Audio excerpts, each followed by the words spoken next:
مستشار مرتضى منصور رئيس نادي الزمالك، مساء الفل يا سياده المستشار. يا كابتن ازيك؟ ولعت الدنيا امبارح؟ لا انا والله شرحت الحقيقه وكشفت هذا مجلس الاتحاد الفاسد، شرحت لهم هذا المجلس. بس يعني هذا المجلس انت كنت دوما بتأيده. للاسف الشديد انا يوم الجمعيه العموميه يعني انا بعرف جرايد بكره ان شاء الله كده. اولا هم مستخدمين الاخ اسامه اسماعيل ده بيكتب في الاهرام، تمام، وعامل نفسه متحدث رسمي. عيب انه يستغل وجوده في الاهرام انه يتبنى وجهه نظر اتحاد الكوره. لازم يفصل بين عمله كصحفي في الاهرام، مظبوط، وبين عمله في اتحاد الكوره متحدث رسمي. هو اللي عم يطلع البيانات والحاجات اللي بتطلع دي. نمره واحد. نمره اتنين، قاري ان ان اتحاد الكوره لغى لجنه الانديه لانه الجمعيه العموميه الماضيه لغتها. يا كدابين يا مزورين، انا عندي محضر الاجتماع ومسجل. كفايه تزوير بقى. هو انتوا بتطلعوا من حفره لحفره؟ انتوا مش لازم تحترموا نفسكم؟ لجنه الانديه اللي تلاقي بتتهرجوا، انتوا بتهزروا، انتوا بتزوروا. محضر الجمعيه العموميه موجود عندي وجلسه مسجله كلها يا كابتن من اولها لاخرها. ده ناس بتهرج.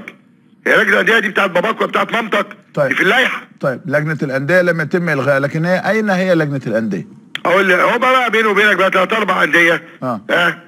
منهم واحد انا كنت للاسف بثق فيه من غير ذكر اسماء، اتفضل. انا مش هذكر اسماء طبعا. طبعا. كنت بثق فيه.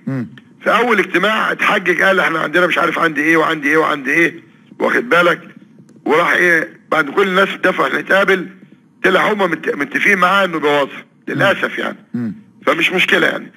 والله بص، لجنه الانديه دي كانت بتخدم مصالح الانديه. كانت بتقابل رئيس الوزراء وتشوف موضوع الضرايب، موضوع التامينات، البث الفضائي، خد بالك. لجنه الانديه ما كنتش بقبض منها. تمام؟ لكن خلينا في المهم. دلوقتي الاخ ثروت انا عمال ادور عليه هو وهاني ابو ريده بقالي 4 ايام 5 ايام مش لاقيه. انا ليه اروح المكتب بتاع المحاماه او انام شويه الاقي ثروت مع مدحت شلبي. تمام؟ يا اخ ثروت من فضلك، انا بعت رساله للاخ مدحت دلوقتي، قلت له الاعلام المحترم لما يجيب حد بيقول وجهه نظر لازم يسالني. وكفايه الادب اللي انتوا قدمتوه النهارده انتوا دي ام سي، مفيش كاميرات دخلت. كيف ده الادب بقى؟ مش انتوا عناتر وكل شويه تقول لك اصل احنا ورانا مش عارف مين وتهددوا الناس. احنا ما بنتهددش ولا كاميرا منهم دخلت تسجل مع حد. خلاص؟ لان اللي هيحترمنا يا كابتن هنحترمه. نيل الرياضه احترمتنا، دخلت وسجلت وصورت. وانا عايز اقول لك انت عايز قناتك في المطوشه ما سالتش فيهم. انا لا عايز اتفسخ مع برزنتيشن، مش هزار، ده قرار جمعيه عموميه. ده قرار جمعيه عموميه. انا ما بهزرش. انت عارف انا لو خالفت القرار دون انا اللي اخش السجن. الجمعيه العموميه الجلسه اللي فاتت قررت فسخ التعاقد مع برزنتيشن. فالعكس اللي بيعملوه ده مش هيجيب نتيجه معايا. تمام؟ بس انا سعيد النهارده بلعيبتي. سعيد طبعا بوائل اللي براش امبارح، انه يعني صراحه اداني فرصه اوضح الحقيقه. الناس كانت مضلله منهم وكذب في كذب في كذب. وانا لغايه دلوقتي بسال سؤال تاني، هاني ابو ريده وثروت سويلم مستخبيين فين؟ انت يا مدحت لو راجل خليني اعمل مداخله. انا مش هتكلم على زملائي، معلش يعني. لا انا سيبني، انت ما تتكلمش، انا بتكلم. معلش. لا انا بتكلم عشان خاطر يا بيه. انا عايز حد يرد عليا. طيب يا عم انا عايز حد يقول لي انت كذاب. احنا ما بلغناكش قرار رسمي ان الماتش يوم الثلاث. طيب ممكن اسالك سؤال هادي جدا جدا؟ قول. ايه اللي استفاده نادي الزمالك بعد كل ده؟ انه خد موقف محترم. يعني هل ينفع كابتن على الهوا؟ يعني انا مع حد على الهوا كده، تمام، اقول ايه؟ طيب يا كابتن شوبير انت مش هتروح البيت النهارده، تروح بعد بكره. خلاص؟ او بقول لك ايه؟ طب ما تيجي نروحوا من يومين اللي فاتوا. طب يا جماعه ما ينفعش بانديه كبيره. ماشي. موافقك. لا اهلي ولا زمالك ولا اسماعيلي ولا مصري ولا اتحاد ولا طنطا ولا الشرقيه واخد بقى ولا عيداي ولا اسوان ولا، ما ينفعش يا جماعه. تمام. ما ينفعش. دي انديه ليها قيمتها. لا تدار المسابقات من البرامج التلفزيونيه. موافق. هو الاخ عامر حسين، انا اسف يعني، انا بقول له استقيل يا اخي، امشي بجد، انت عملت فضيحه. يا استاذ مرتضى، قد يكون من وجهه نظرك انه عامر حسين مقصر، ولكن من وجهه نظر اللي بيشتغل معاهم اتحاد الكوره انه راجل قايم بشكل جيد. وليه بتحمل عامر حسين المسؤوليه وقدامك رئيس اتحاد الكوره، قدامك مدير اتحاد الكوره، قدامك مجلس الاداره يا فندم؟ انت مش قاري اللائحه؟ نعم. ماده 62 و63. اللجنه الوحيده اللي تبع لجنه الانديه هي لجنه المسابقات. لان هي اللي بتدير المسابقه. هو بقى نفسه الشيطان راح لهم. يا سياده المستشار، ما انت حضرتك ما مارستش صلاحياتك، انت صلاحياتك. يا فندم انا قلت لك مش عايز اقول لك بقى مين البيه اللي عطل الاجتماع. يا سياده المستشار، انت كلجنه انديه من صلاحياتك انك تختار لجنه مسابقات، اللائحه بتقول كده. انت خلاص امنت على وجود عامر حسين. لا انا جبت مازن مرزوق. طب ما حطيتوش ليه؟ ما عينتوش ليه؟ فاكر انت ياما والحرب قامت. ما عينتوش ليه طالما من صلاحياتك يا فندم؟ لان حصل تصويت. طب التصويت كان لصالح مين؟ الاخ الثاني. طب خلاص يبقى تمام. لانه جه وقعد يقول انا ما عملتش حاجه وخلوني وقعدوني ولا منظمه. التصويت خلاص انت كلجنه انت اللي اخترته. يا بيه خلاص بقى غيروا السنه الجايه يا فندم لو انت رئيس لجنه الانديه. ان شاء الله باذن الله. بس هم لو قعدوا، لكن انا ليا سؤال بس. هم لو قعدوا يعني ايه؟ لا مش هقعدوا، انا بقول لك مش هقعدوا. طب اتفضل. اولا انا عندي قضيه تربح واستغلال نفوذ. مجموعه من اعضاء الاتحاد استغلوا نفوذهم ووجودهم في الاتحاد وتربحوا من الشركه الراعيه بملايين الجنيهات، لان ممنوع طبقا للقانون ان حضرتك تتعامل مع شركه حضرتك يعني انت عامل معاها عقد. تمام؟ انت شغال عند محمد كامل، محمد كامل جه ما دفعلكش قسط، هتعمل ايه؟ طيب ما تزعلش برضو مني يا فندم، هو ده وضع جديد؟ هو انت مش متعاقد كنادي الزمالك مع برزنتيشن؟ وانت مش بتلتقي مع محمد كامل؟ طب اقول لك حاجه، صوركم كل مره وبتكونوا حاضنين بعض وبايسين بعض ويتكلم عليك احلى كلام وتبقى اخدت فلوس كتير في نادي الزمالك وتقول وصلنا. لا يا فندم ده انا المنتج اللي عملته. ماشي يا فندم كويس، انت عليت وانا ما قلتلكش حاجه. حاجه واحده ثانيه واحده اتفضل. تسالني لما محمد كامل عزمني اسافر دبي، اساله كده مين اللي دفع التذكره والإقامة ودفعت للاسره، مش مختلفين على ده. تمام. بس اللي انا عارفه يا فندم لما حد المجلس، ثانيه واحده يا كابتن، اتفضل. لما حد المجلس طلب يشغل حد قريب منه عنده، قلت له على جثتي. تمام. هو ده التربح. خلاص. ازاي انت شغال عند الشركه الراعيه وازاي معلوماتي المؤكده ان جالك عرض في كاس مصر 18 مليون؟ نعم. عديتهم انت كده قلت لا انا ال 12 عندي بركه. ليه بقى؟ لان الفرق الستة دول باخدهم بقى بالاذاعه الصبح والتلفزيون بالليل. احنا نضحك على نفسنا يا جماعه. لا هو على فكره هو مش 18 مليون، هو كان هيصل الى 40 مليون. تمام. ده معلوماتي انا المؤكده. دي قضيه كاس مصر، دي قضيه ثانيه وفي قضيه متداوله في المحاكم الان. نعم. جالي راجل اعمال سعودي كبير عايز يعمل المول بتاع النادي. نعم. تمام. الاتفاق الاولاني بتاعنا كان 3 مليار، ده من حوالي 3 سنين تاني. نعم. فهو معاه ولد محامي جنسيته مش عربي، يعني مش عربي. فاحنا قاعدين قال على فكره احنا عايزين حضرتك تعمل لنا العقود. قلت له نعم. قال لي تعمل لنا العقود. قلت له بصفتي ايه؟ قال لي حضرتك محامي. قلت له لا انا ابني معايا دبلوم صناعي. اطلع اتفضل اطلع بره. لان هو ده التربح. عامل عقود يعني هاخد فلوس، يعني هبيع النادي بتاعي. هم باعوا الاتحاد للشركه الراعيه، انا الراجل متفق مع الشركه الراعيه على فلوس باخدها مقابل بس التلفزيون والرعايه. حد عندي بيشتغل عندهم؟ صفر حد عندي على حسابه في يوم؟ جاب لي سندوتش؟ لا طبعا. عشان كده بحط صبع فين التخين.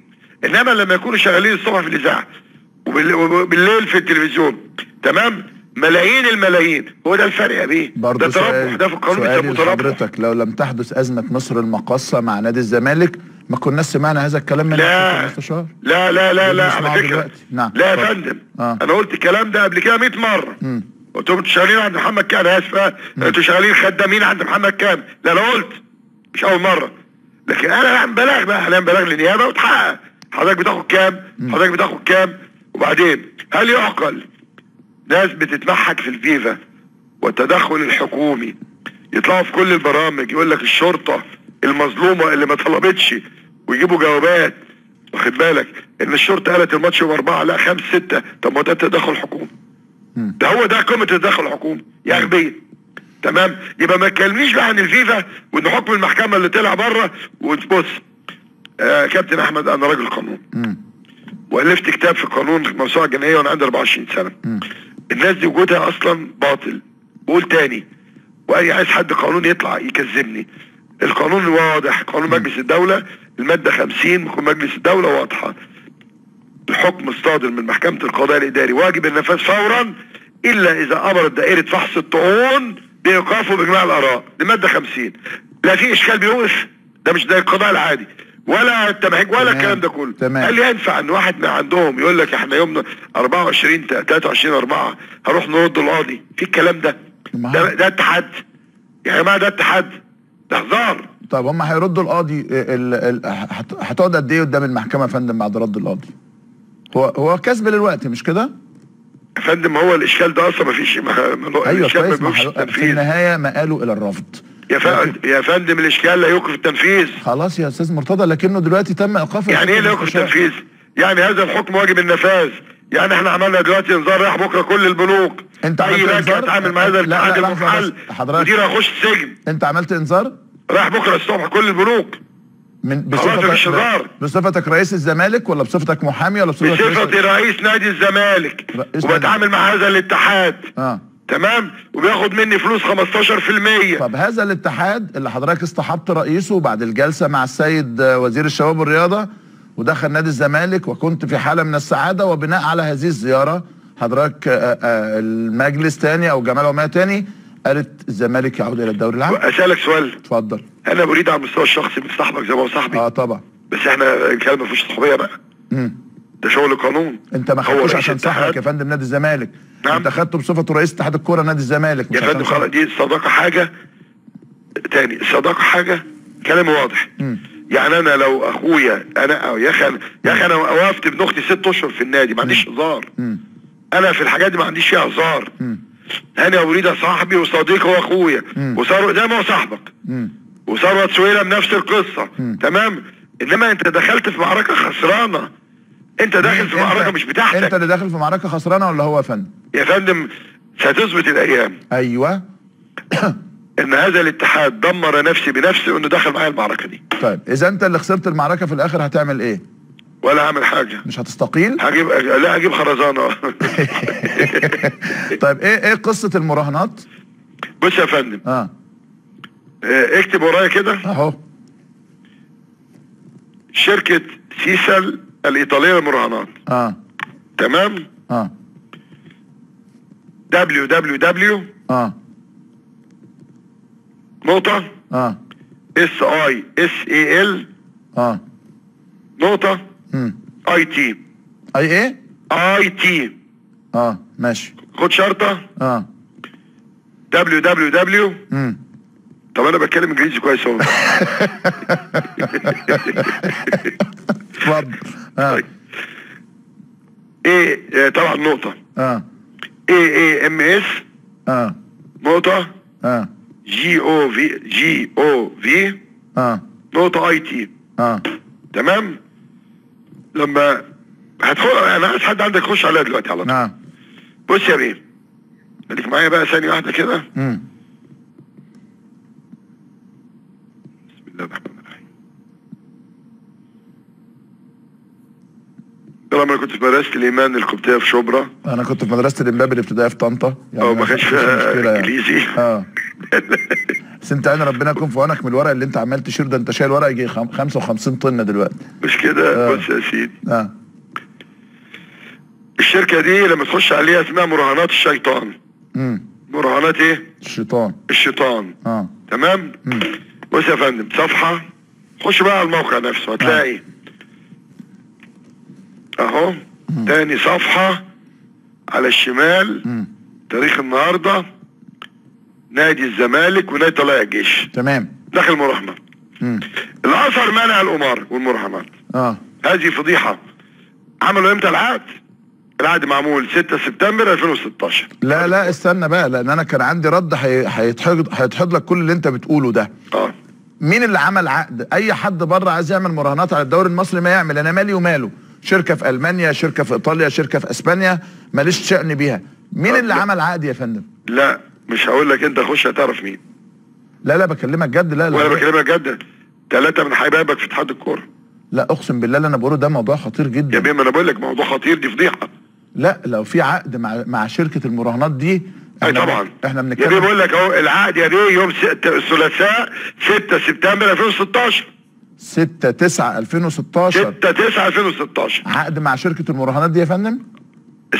اسمها ثانيه واحده. ما خلاص عندي سيسال الايطاليه. في عقد ما بين اتحاد الكره المصري وهذه الشركه. ايوه. لا احنا سياده المستشار انا بجد بجد بجد الكلام ده صحيح؟ وانا بجيب لك كلام من الهوا يا بيه. ما تخش يا كابتن. يا فندم انا ده ما يهمنيش. خش على اللينك دلوقتي على طول. يا فندم ده ما يلزمنيش. انا ممكن اخش على موقع في تايلاند في شرق اسيا كلهم بيراهنوا على الدوري المصري، لكن اذا كانت المراهنات دي رسميه بعقد اتحاد الكره المصري لا لا رسميه. لا ده احنا كده لا في وضع صعب. لا واخر مراهنه النهارده اهو قدامي ماتش ماشي يا فندم، يراهنوا على الماتش وهيراهنوا بكره على ماتش الاهلي وبعده على ماتش الترسانه، كل ده ماشي مفيش فيه مشكله. دي شركات بتراهن من نفسها، ناس بتخش فيها. لكن لو هذه المراهنات بعقود رسميه مع اتحاد كره القدم لا احنا امال انا 3 سبتمبر 2016 جبتها منين؟ عقد 6 سبتمبر 2016 مع سعادتك صورة العقد يا فندم؟ جاي لي الاتحاد ده. بص يا كابتن عمل كل مبوقات الفساد اللي في الدنيا. كل الفساد عمله وما عندهمش دم، مش عايزين يمشوا. خلي بالك ومش عايزين يمشوا. انا حزين والله العظيم ان حال الكرة المصرية بتدار بهذا الشكل. اللعبة الشعبية الاولى في مصر اللي بتسعد الملايين بتدار بهذا الشكل بهؤلاء الاشخاص، واخد بالك. وفي النهاية مصر فيها قرار عظيم طبعا. هو اللي قال لهم روحوا وهيقول لهم تاني روحوا، واخد بالك. واي حد فيهم عايز يرد عليا يجي يرد عليا، انا موجود معاك اهو. امبارح طبعا اي حد يرد. مستشار قانون الاتحاد الاستاذ حسين حلمي، استاذ ابراهيم الياس، استاذ محمد المشطه، اي حد عايز يرد ان شاء الله بعد ما حضرتك تقفل يرد. لان حضرتك انا ما عنديش مشكله يا كابتن. بشكرك سياده المستشار. امبارح جماهير الزمالك ومتشكرين يا كابتن. بشكرك شكرا جزيلا. مستشار مرتضى منصور رئيس نادي الزمالك.